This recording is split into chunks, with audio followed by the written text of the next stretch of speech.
So Shimano has finally released full details about drop bar cues, and to be honest, it was okay. It was better than I expected. I had thought that they were just going to do a 1 by and we wouldn't see 2 by for a long time. But there were a couple things where I felt like they were phoning it home. Mostly in the cranksets, it looks like they've got two.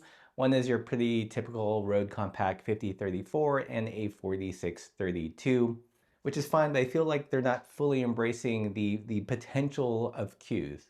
To go along with the cranksets, there are also drifters. Probably the biggest update were the brakes, and they also announced a new kind of more road style CUES front derailleur. It has a better shape to work with those larger chain rings, but if you want to run a adventure double, something out of the box, a sub compact, I still think the older CUES front derailleur is the better option, and in particular this top swing version that I've been playing with.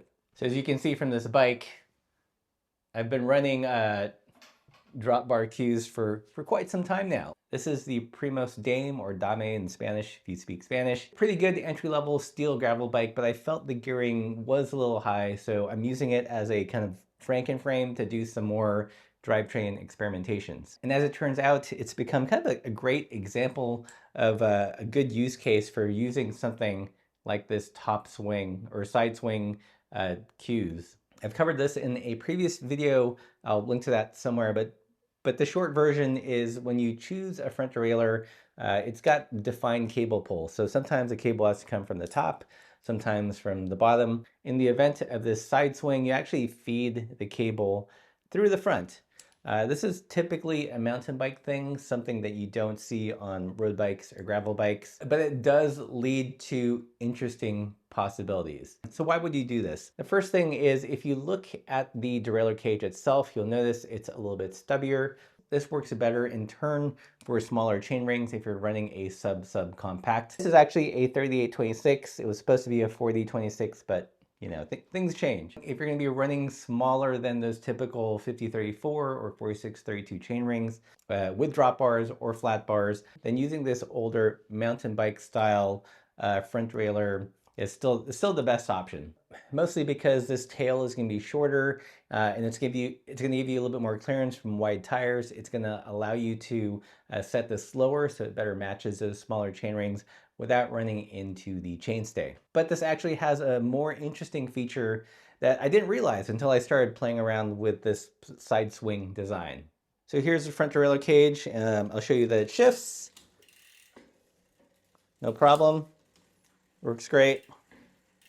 So why is this so cool? I know initially, at least to me, it looked a little bit goofy just because I'm not used to the cable run coming out the front and going up the down tube over here. But what this means is that if you have a bike that isn't necessarily equipped to be a 2x, like this Primos bike, and by that I mean there aren't any cable guides routing the cable upwards or downwards. This bike has no bottom bracket guide here where one would typically put a down pull front derailleur. With a side swing front ratted cable derailleur, however, that doesn't matter. You can basically put a front derailleur on nearly any bike as long as it's smaller diameter than the 34.9 and just use this style of cable routing. The big advantage of this is you can bypass the need for any kind of infrastructure and hardware over here since the cable routing goes straight to the front. I initially had zip tied it to the frame, but someone on our Discord suggested that you could actually zip tie it to the housing that's already on the frame. So I could cut these and it would be fine because this piece of housing is actually zip tied to this piece of housing, which goes to the rear derailleur. And since the cable run for a front derailleur is a little bit shorter, you can get away with this. It just has to be mounted here and then run up to the bar somehow. The way it works on this bike is I'm running the cable up here and I'm using a friction shifter to manipulate the front derailleur. So yes, I can shift both the front derailleur and the rear derailleur from one side.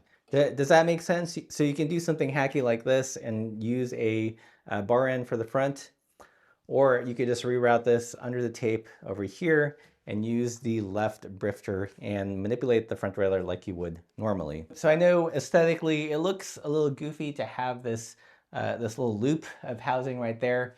It actually does make front derailleur installation so much easier because it's like a direct line.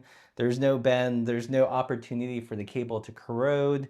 And overall, it lets you put a front derailleur on almost nearly any bike you want to stick it on. I did find that there are a couple of restrictions with this, namely that the CUES front derailleur with this side swing front cable mount only comes in a clamp design, so not a braze-on, which isn't necessarily a big thing, but you're gonna have to commit to using the clamp and band style design. The other thing I discovered is when I use the provided shims, I actually put the cage a little too outbound. So when I was using the smaller chainring, I couldn't get, the chain was rubbing on the inner plate. I had to have a friend print up some eccentric shims, like the ones that they supply are concentric, or they're just the same width all around. And what that allowed me to do was adjust the chain line so I could move the derailleur cage inbound just a bit, so it would clear, so the chain wouldn't be rubbing when I'm on the small chainring. So yeah, side swing front derailleurs, who knew they could be so useful? I have to be honest, like the routing and just the general look of them has always, it's just not my aesthetic, so I always kind of, whatever. But when I wanted to turn the Primos Dame into a two by, because it doesn't have any of the infrastructure needed to route a traditional bottom pull. So this derailleur actually provided an interesting solution. All that to say is that once drop bar CUES becomes more readily available, if you want to run a subcompact chainring, something like a 4226, you're still probably better off using the older mountain bike style front derailleur rather than the new one that they've just announced that fits the larger chainrings a lot better. I believe all of those are bottom pull. None of them look like they had a side swing front cable pull design. I'm going to try to get a hold of some CUES brifters and the whole group set if possible. I've been trying for the last year to get on their press release list, but apparently our channel is too small and meaningless, even though I've created so many videos about CUES that have racked up over 500,000 views. All that to say, we're probably going to be buying this stuff. So if you appreciate my hacky videos and my critical, non-sponsored, because I've got no choice perspective on Shimano CUES, please consider supporting the channel by joining us on Patreon, picking up some stickers.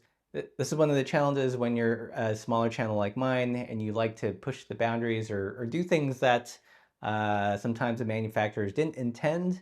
But I think, using the drop bar shifters and their 2x to make an ultra wide range is actually interesting. That's something SRAM can't touch, and I don't know why they're not leaning into that. So if you dig that, you guys know what to do. Links below, and as always, keep the supple side down.